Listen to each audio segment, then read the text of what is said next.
Artificial intelligence is potentially the biggest threat to mankind since nuclear weapons. And we have a new Cold War going on, the type that can actually give you a cold or potentially kill you. Stanford University researchers are using AI to create new viruses, and these viruses, they are not believed to be the kind that can infect human beings. Instead, they are being created to target E. coli bacteria. But the viruses that these Stanford University students are creating could be the model for future viruses that could potentially infect humankind. Where have we heard this all before? Well, if you were paying attention during the coronavirus pandemic, there was a big controversy about the origins of the SARS-CoV-2 virus. Many researchers, including the heads of government agencies, particularly the FBI and the Department of Energy, believe that there is a high likelihood that the virus that was originated in the area of Wuhan, China, was man-made. That's right, it was not natural.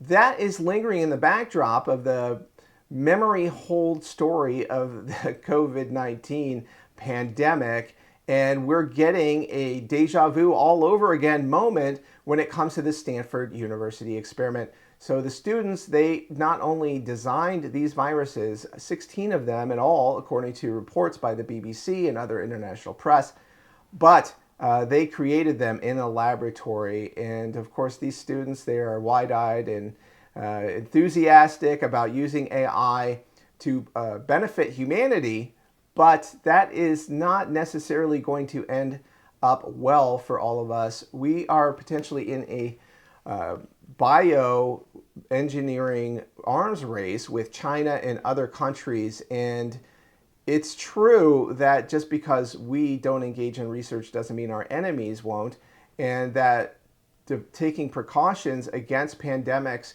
that might be unleashed by our enemies could require us to study that type of technology very well and create vaccines and other types of inoculation against it as a sort of mitigation of harm, about safety precautions, about preparing for the next public safety threat. So there are arguments on both sides, pros and cons, but if I might read from H.G. Wells' War of the Worlds, slain after all man's devices had failed by the humblest things that God in his wisdom has put upon this earth. Now that's odd because viruses aren't considered typically to be a sign of wisdom on the part of the universe, but they are actually a scourge upon humanity. Now, do we coexist with these viruses? Do we try to wipe them out? It seems like that's quixotic and not going to lead to anywhere, so it can potentially be turned into a weapon against your adversaries. They're invisible, they get everywhere, they spread from human to human. It is a social plague, and our enemies are definitely studying this type of research. Now, we saw recently that Tulsi Gabbard and Dr. Rand Paul, they were blowing the whistle about biolabs that we are funding around the world. This is the question that I have. Why are we funding them in countries that are our enemies, where they have surveillance to this, that they can use it for military purposes against the American people, particularly a communist regime? And China, of course, is an enemy of the United States, and they are capitalizing on this technology. So why are we doing them a favor?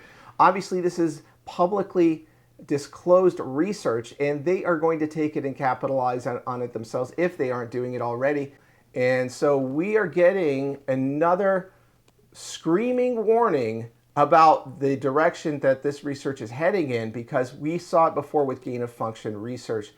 And so in a commentary on the Science Journal article about the AI-designed viruses, there were a couple of researchers from Johns Hopkins who were quite concerned about the direction this research was heading. Now, this was Dr. Thomas Inglesby and Dr. Maurice Hankey from the Center for Health Security at Johns Hopkins University. They wrote the findings raise urgent biosafety and biosecurity questions. The scientists said it is no longer a question of whether generative viral genome design will exist, but whether it can be used without, quote, enabling serious harm, unquote. And then they added that new viruses with the potential to cause disease, quote, should not be pursued, unquote. Now, AI is possibly the biggest threat to humanity since nuclear weapons, and these viruses, if they can be weaponized using AI, it demands accountability and transparency. We need to get that with Dr. Anthony Fauci, among others, to send a message that if you are going around our guidelines and funding dangerous research overseas, then we need to hold you accountable, because this is something that can cause a global pandemic. It is the highest level of concern that we can have about our public policy. So weigh in with your thoughts about this story. We always appreciate hearing from you at the Becker Brief.